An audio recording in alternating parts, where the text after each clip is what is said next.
Un grito desesperado. Lectura del capítulo número 9. El abrazo fraternal. Hice antesala cerca de 15 minutos, lapso en el que más de una vez estuve tentado a retirarme. La incertidumbre se agrandaba dentro de mí por un infundado temor para decrecer después ante la casi certeza de que el director me ayudaría. La noche anterior la pasé entre vigilia y duermevela, fantaseando con la efigie de mi hermano Saúl. Su autodestierro había llegado a latitudes imprevistas. En casa mi padre parecía estar acostumbrándose a su ausencia, a la par que acumulaba animadversión contra él. Si seguía demorado su retorno, quizá ya no podría recobrar el lugar que le había pertenecido. Además, el hecho de que no hubiera vuelto después de casi una semana me hacía adivinar que su turbulencia anímica no era producto de una simple desavenencia pasajera, sino de una crisis francamente peligrosa. No se encendió el foquito del intercomunicador indicando a la secretaria que podía recibirme. Fue el director de la escuela personalmente quien abrió la puerta de su despacho invitarme a pasar. Sonriendo me tendió la mano excesivamente firme y en ademán de cortesía me cedió el paso. Una vez dentro, tomé asiento sin hablar. ¿En qué puedo servirte, Gerardo? Yo no sabía si era culpa del sistema emocional o de qué rayos, pero parecía que una papa cocida se me hubiese atorado en el pescuezo.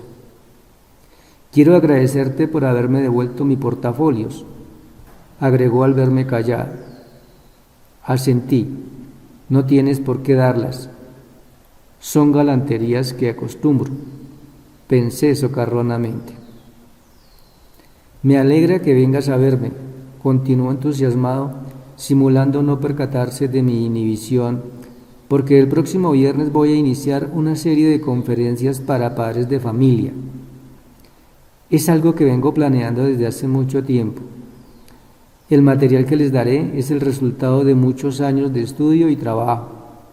Es tan poderoso que, créeme, vale la pena escucharlo.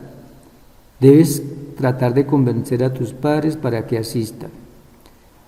Los apuntes de sus 3 carpetas, dije al fin, las fotocopié. Yolsa frunció el ceño confundido, pero casi de inmediato la desconfianza lo hizo saltar como impulsado por un resorte. ¿Los fotocopiaste?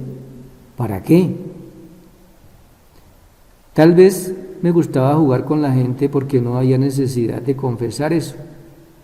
O tal vez por primera vez comenzaba a tratar de no jugar ante la enorme urgencia que tenía de ser honesto.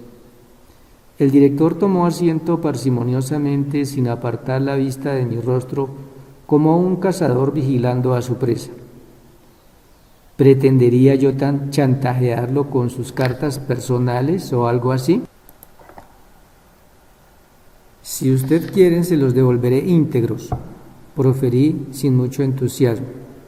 ¿Qué estás tramando, Gerardo? Nada, licenciado. Lo hice porque de manera increíble eso que les robé para desquitar mi coraje fue el principio de una transformación enorme en mis pensamientos. Con sus apuntes, señor, entendí que nadie había logrado hacerme entender.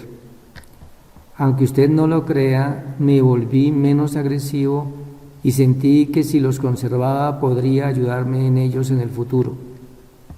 Tengo que prepararme mucho para ayudar a mi hermano Saúl cuando regrese. El hombre pareció preocupado. Se frotó los ojos como si quisiera sacarlos de su lugar y suspiró. Parecía más tranquilo, aunque definitivamente no de acuerdo. ¿Qué has sabido de Saúl? ¿Tienes noticias de dónde se halla? Más o menos, señor director. Ha telefoneado a una amiga común. Hoy en la tarde iré a buscarlo. ¿Por qué no ha sido hasta ahora? Está fuera de la ciudad. Se quedó pensando con las pupilas fijas un largo rato. Pobre Saúl, necesita muchísima ayuda. Entonces vi la oportunidad para ensamblar el rompecabezas y no la dejé pasar. Usted ya conocía a mi hermano antes de entrar a estudiar aquí, ¿verdad? Asintió. A tu hermano y a tu padre. Usted fue quien levantó una demanda judicial a Saúl por la que fue detenido hace 5 años, ¿no es cierto? Tardó en contestar. Pero antes de que lo hiciera, su actitud absorta ya era para mí una afirmación. El corazón me latía a 1000 por hora. Han pasado muchas cosas desde entonces, suspiró con catadura melancólica. En aquellos tiempos yo trabajaba como capacitador para empresas y mi esposa como maestra de idiomas. Siempre nos había unido la similitud de nuestros puestos y creíamos que ya no teníamos más que hacer. Se puso de pie y cerró lentamente las persianas de su privado. Desde mi nueva perspectiva he llegado a comprender que tanta perfección en realidad era una tétrica monotonía. Nuestro matrimonio había caído en un estado de homogeneidad que resultaba fastidioso. Entonces, deseosos de revivir la alegría de nuestro hogar, decidimos tener otro bebé, pero su gestación nos fue negada durante varios meses. Tras luchar tanto, el haber logrado finalmente nuestro propósito fue una verdadera fiesta familiar. Necesitábamos más a ese hijo de lo que habíamos necesitado a los otros 2. El embarazo trajo consigo nuevos vientos de popa al matrimonio. Todo marchó a la perfección hasta que un día apareció en escena tu hermano Saúl. Volvió a sentarse acariciándose muy despacio el mentón, como dudando si seguir adelante o no, pero ya era demasiado tarde para volverse atrás. Mi mirada ansiosa se lo decía a gritos. Era un alumno brillante del primer semestre de preparatoria al que mi esposa daba clases, brillante pero arrebatado y con algunos desplantes de franco machismo.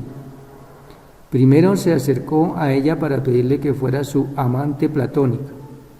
Mi esposa le agradeció el cumplido y le recordó que era casada, pero Saúl siguió acosándola, mandándole recados, cartas y que, debo reconocer, en un principio fueron tiernas y dulces para después convertirse en atrevidas e insinuantes. Ella no me comentó su problema para no provocarme enojo o preocupación. Decidió arreglarlo sola, pero erró el sistema. Pensó que al poner en ridículo a tu hermano frente a sus compañeros, él la dejaría de molestar, y leyó en el grupo su carta más insolente. Ante las risas y burlas de los demás, el joven se puso de 1000 colores. Ese día la esperó junto al coche para reclamarle lo que hizo. Mi esposa trató de quitárselo de en medio con intenciones de abordar su automóvil, pero tu hermano la sujetó fuertemente por los hombros. No sé lo que pasó por su mente, pero al verla debatirse en sus brazos intentó besarla. Mi esposa se defendió gritando y, por azares de la fortuna, en la pugna, Saúl propinó un fuerte golpe en el abdomen de mi esposa. El golpe, que por su intensidad y colocación fue suficiente para provocarle una ruptura de membranas y con ello un aborto de emergencia en el que su vida peligró grandemente. Hubo testigos de lo ocurrido.